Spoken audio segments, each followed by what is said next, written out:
Thank you very much, Simon, for what I think everyone will agree was a very entertaining explanation of the world that we're living in now and the one that we can expect in the next couple of decades. Can I just say I feel quite shattered.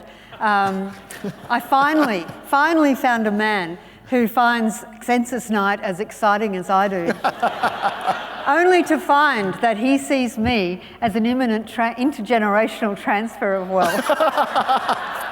It's devastating. Simon, I think we've had a great opportunity to really think about some of the issues you've raised. I'm only going to ask you one question and then I am going to throw to the audience. And if people have got questions, we are going to take a couple because I do want to make sure that you get the chance to network and connect as well tonight. So the one thing that really struck me about, well, many things struck me, but the one thing I wanted to ask you, you talked a lot about the erosion of the middle class and this emerging U-shape, which to me has a whole lot of connotations about social cohesion and a sense of well-being as a country and political stability. And I wonder what your thinking is about what might help us rebuild some of that middle so that we're a little bit flatter. So maybe we're not going to go back to a bell curve, but to straighten out some of that U-shape. Well, the good news is that we have absolute demand for skill level 3 jobs. We could easily create heaps more skill level 3 jobs. If you were so inclined and you line up all the state and federal budgets next to each other and you look at the proposed infrastructure spend, you just have to giggle. Because you realize that there is no way in hell, even if we fund it all, that we can build it all. It just doesn't add up, it doesn't work.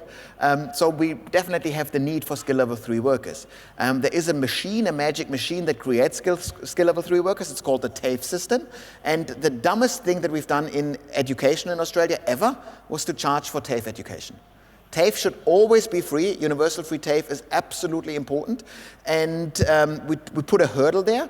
And you can't put a financial hurdle in front of a TAFE degree because the pay premium that you get isn't large enough to justify it. You can charge for uni degrees because there is, you actually get the pay back later in your career. So that's an issue there. So we can build it back if we wanted to. That's quite nice. But the lack of social cohesion is quite real.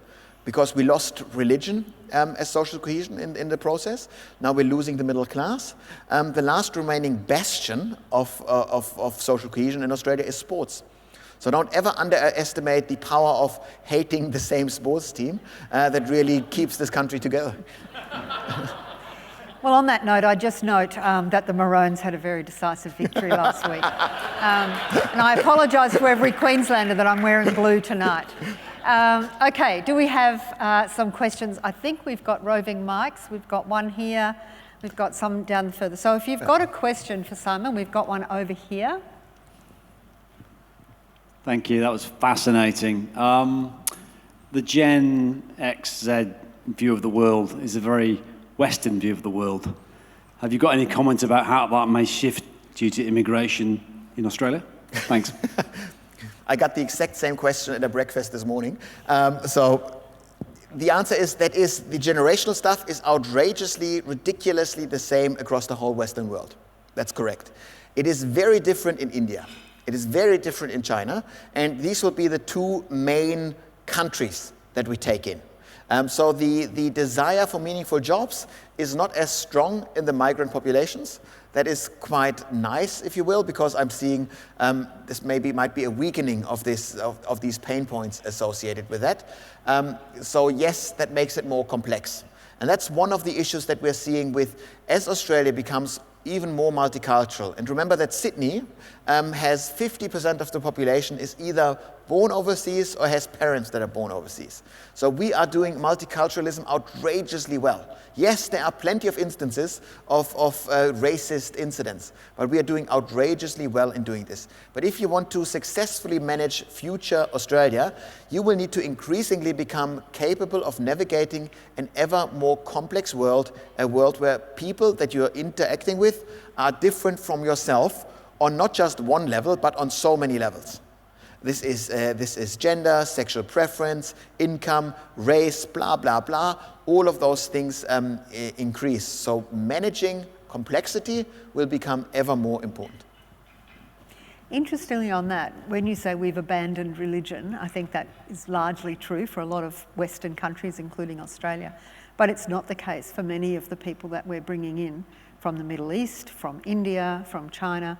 They may have a different idea of what religion is, or some kind of philosophy that unites them. And I think that's actually an interesting challenge. Absolutely, but remember that Australia is actually very, very welcoming. And if you look at the woke movement, it's not allowed to criticize Judaism, Muslims, Hinduism. All the criticism is at your own culture. So it's a very, very self-defeating kind of narrative. So that means even if we have more religious people moving in from overseas, that doesn't mean that religion acts as a social glue for the whole nation. Again, I'm very pleased with a cricket-loving bunch of people now being by far the biggest migrant group into this country, because that actually does act as social glue. I never ever want people to underestimate the power of sports, because we are a sport-loving nation. I've never been to a country that is even remotely as enthusiastic about sports as Australia is, and we'd better use this to our advantage. Yes, and I don't know that Germany understands cricket very well either. Oh, no. and I don't. I really hope my toddler doesn't take up cricket. No chance of avoiding that, I think. Do we have a question down the front here from Joe Longo? Thanks. Can you just comment on the concept of the family? And that's related to, I'm just a bit worried about the number of grandchildren being born. So just any observations about the idea of family and having children, but just any observations along those lines? A couple of observations. The first thing is that at scale, millennials do the same thing now that they are moving into the family formation stage of the life cycle. They're doing the same things that everyone has done before them. Same boring stuff. They do it with a bit of a millennial coating. Yes, they still search family-sized homes. Yes, they'll still look for SUVs. It might be a plug-in hybrid, but that's about it. It's the same structural stuff. There might be a growing number, but not a majority. It's actually a minority of people that say, I forego the family formation stage. I don't think it's right to put kids into this planet. Some people say we have too many humans, so how could we possibly add population to this? As a demographer, I can tell you, you can have as many babies as you want. Overpopulation is not an issue whatsoever, quite the opposite. We'll be seeing peak human population in about 40 years at probably just over 9 billion people, and we'll then forever deal with a shrinking and aging planet. Underpopulation, not overpopulation, is the structural issue that we are facing. Then family, of course, when we talk about shrinking family size, so the number of kids that in each family live, they go down and down and down. And the only way to get them up, to get the number of kids up in a family, is to say, well, you have more kids when you think that you are always going to be richer, that there will be an economic boom. We saw the last uptick in birth rates during the mining boom of 2008. That boom, that gave a bit of a bump because people thought, I'll be forever richer.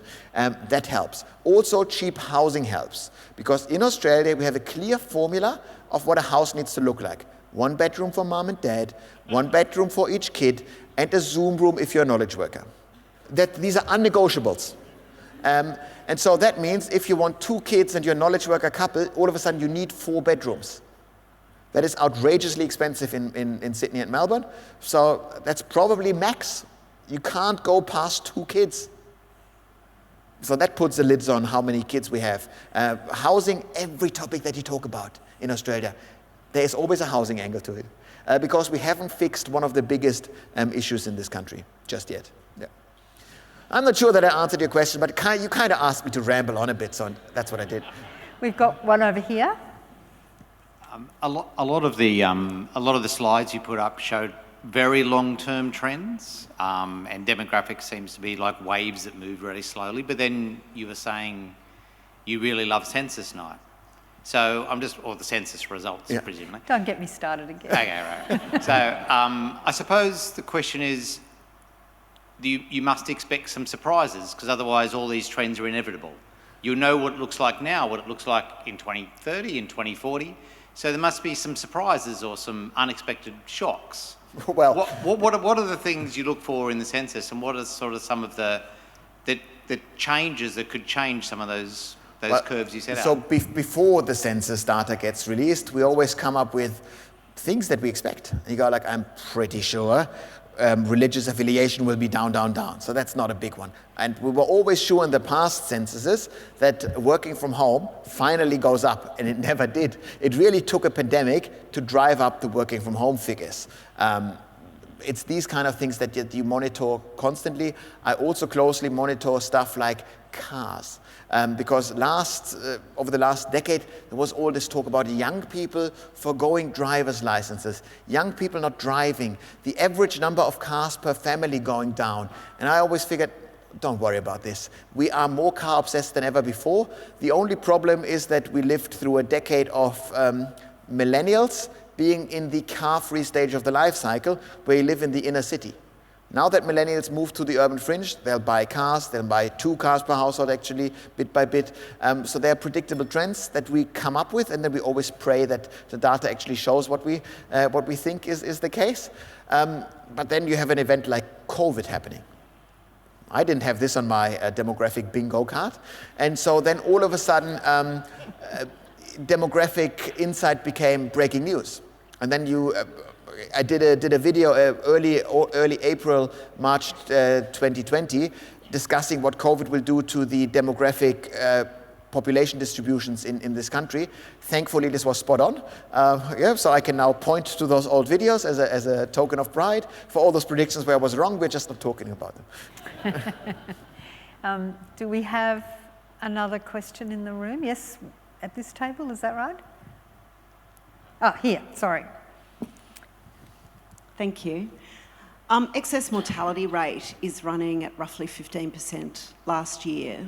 What do you foresee over the next period of time in response to COVID and mortality rates? Well, so we would expect mortality rates to go down, excess mortality rates. So we'd expect that a pandemic like this, and this is just looking at historic pandemics, has a long tail of deaths.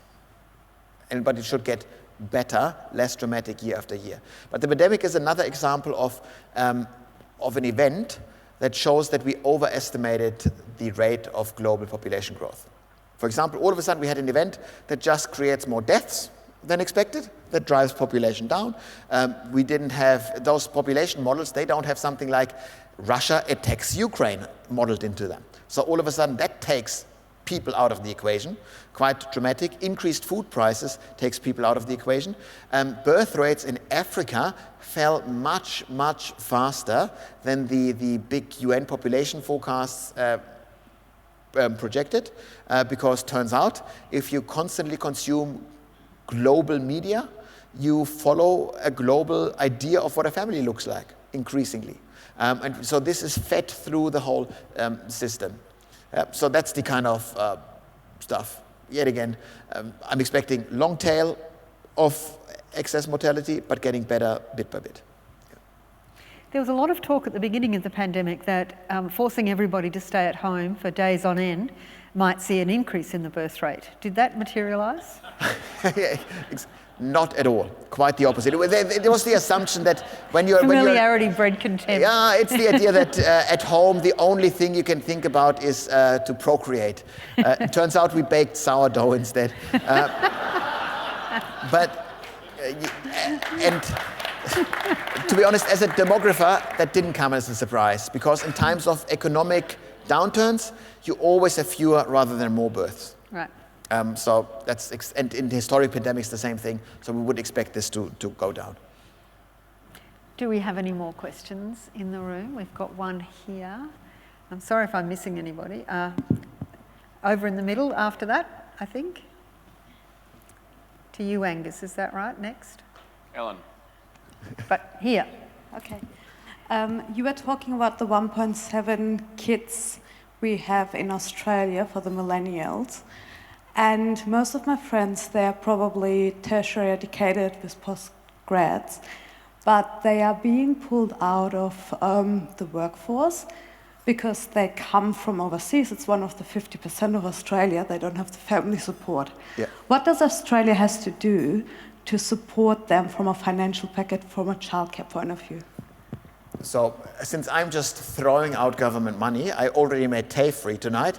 I'm quite serious about universal free childcare, because quite often we find the situation that young women, highly educated women, that haven't done the, 12 months of work with the same employer before childbirth, whatever it is, and they then get no financial support from the government whatsoever. If you're on a visa, you get bugger all. That is stupid. We cannot afford to get people out of the workforce. So making childcare free, and you see that policy is already reacting. There's heaps more childcare places, subsidies of this will all work in favor of moms. This is what Gen X leadership and just the sheer desperation for workers will be doing. In the past, we got away with saying, oh, whatever, the women can stay away for as long as they want. That's not a thing. We have hyper-educated women. By now, women outperform men on every level of education. And you cannot, as a workforce, afford for them to push them to the sidelines. So I expect much more in the childcare sector, which of course needs workers to look after kids. And these are low-income workers. They need low-income housing. You see how this story, once again, is a housing narrative. Yeah? But childcare is the lever that government can pull for that issue. Sorry, now, Angus, did you have someone? No. Okay, Ellen. Hi, so I'm a millennial moving to the suburbs, buying cars, etc. Two toddlers, one of which was born post-COVID, so doing my bit for the country. So Simon, got a lot of predictions there, 10, 15 years out. If we look 20, 25 years out, when the millennials' children, toddlers today, are entering the workforce, any predictions for what kind of economic and employment headwinds or tailwinds will be present at that time? So 25 years, we're talking 2050-ish. Growth will be the name of the game. So I don't see any plausible scenario where Australia grows at low rates. So I expect Australia to add 400,000 plus people per year to the population base every year. That means by then we will have close to doubled the in 60 years, this is still a bit further out, we'll double the Australian population. So we then move into that direction, and we should ideally be thinking about how we do this. In an Australia that doubles, do we just double the population in every city? Probably not. We probably would want Melbourne and Sydney to grow at very, very slow rates and to open up many more cities with 1 million plus people. So we're seeing a more spread out country, a country where we'll probably settle the East Coast first. High-speed rail along the East Coast that you can visit your kids with a train ride away. In 25 years, the baby boomers will be dead, overwhelmingly. So that means wealth will be transferred to you. You will inherit money in your 50s, a terribly awkward period of time to inherit money, because you'll just use it to pay off the mortgage and buy one new SUV, and then this money will probably jump a generation and will then feed into your kids. So your kids should face a positive, a growing Australia, because remember that climate change will continue to be a thing. We will still, in 25, 30 years, we will still be in the process of electrifying the global transit network. That means our mining products that help to build all those batteries, they will still be in big fat demand. We'll still grow human population, so overall consumption will be up. We'll not be in the down phasing cycle just yet. In 25 years, China will be much weaker than it is now. They'll have shrunk by 200 million people or thereabouts by then. So don't bet on China, always bet on India if you get only one bet. These are a couple of big picture markers that I can think of for your kids. Just before we go there, I think it was Bernard Salt that I once heard about 10 years ago say, or predict that by 2030, 1 in 4 Australians would live between Coffs Harbour and Noosa. That belt of the eastern coast. We must change our population distribution if we honestly think about the future. But I think COVID might have accelerated that particular part of the coastline. We long for decades wrote decentralization into our cute little urban planning documents. But planning documents can't force nobody to move nowhere. It is the idea that you need a push. You need to make it sure that there's absolutely no housing available or affordable in the big cities. Then you move elsewhere. And then the jobs can follow. Infrastructure could lead the way. We do know from my hometown Munich, for example, that if you build infrastructure, population follows. We only are not doing this in Australia, leading with infrastructure, because we have so much infrastructure backlog. That means there are so many people that live somewhere that don't have infrastructure, they would absolutely kill you at the voting booths if you were building infrastructure to invisible future humans. So you can't do this. So we are locked into a system where we need to play infrastructure catch-up. And that's systemic. We could fix this by saying we take away all infrastructure powers from politicians. We hand it over to an independent technocratic body like Infrastructure Australia, and the politicians only get to decide about the size of the bucket that we give to Infrastructure Australia. Sounds like utopia. My watch here has just hit 0, so I'm going to take one last question from that table, Amanda. No pressure. So you solved TAFE, you sold childcare, and now infrastructure. We're at the ABA conference. What are the components of, what can we as an industry do to either help alleviate some of the challenges we're facing into, and conversely, what are we at risk of further hindering? Wow, excellent question. Well, what can you do? I think most important thing is that banking keeps operating, keeps financing stuff, keeps channeling money into the country. If I'm thinking about all the infrastructure that we need to be building, I'm thinking about building out the East Coast. That's expensive stuff. Should this all be Australian money? No. Globally speaking, there is plenty of capital. As the world gets older, these oldies don't want risky capital. If you have a stable infrastructure thing to sell in a stable democracy, that's a juicy element of an aging portfolio. And so they'd want this. So if you can help provide guidelines, structures to get foreign money building stuff in Australia, you're doing absolutely the best you can to make sure we get the infrastructure that we need to get the future that we need in Australia. Okay, ladies and gentlemen, can I ask you to thank Simon? I think he's given us lots to think about and a great introduction to tomorrow. Thank you. Marvelous. Thank you.